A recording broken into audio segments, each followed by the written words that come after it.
Assalamualaikum warahmatullahi wabarakatuh. Hari ini kami akan menyediakan makanan tengah hari iaitu kari ayam serta roti. Bahan-bahannya ialah 1 tin kari ayam dan sebungkus roti. Jom kita masak.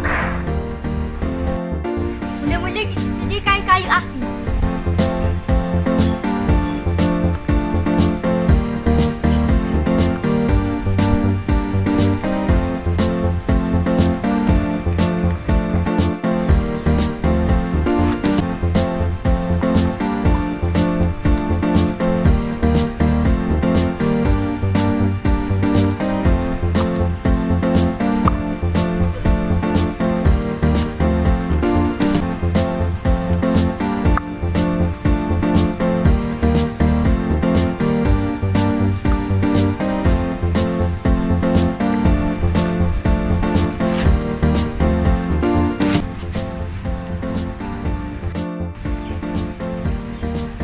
Kayu api sehingga membara.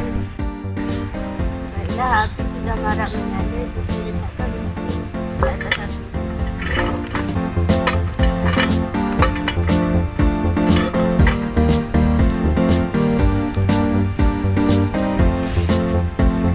Seterusnya, kita letakkan kari ayam ke dalam mesin.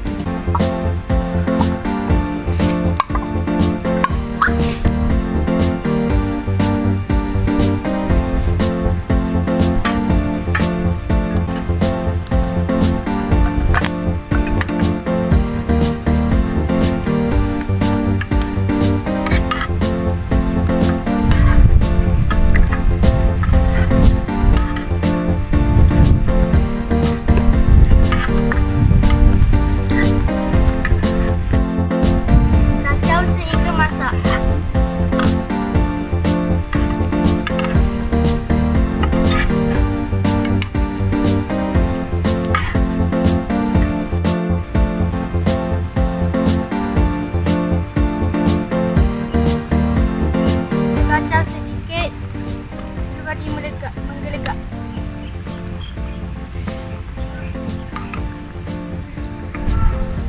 Nampaknya kari ayam kita dah masak. So jom kita angkat dan jom kita hidang.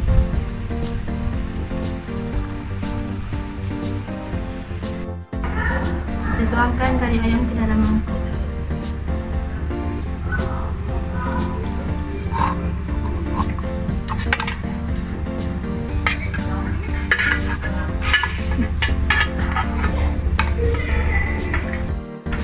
Kari ayam beserta roti kami telah siap. Jom kita makan.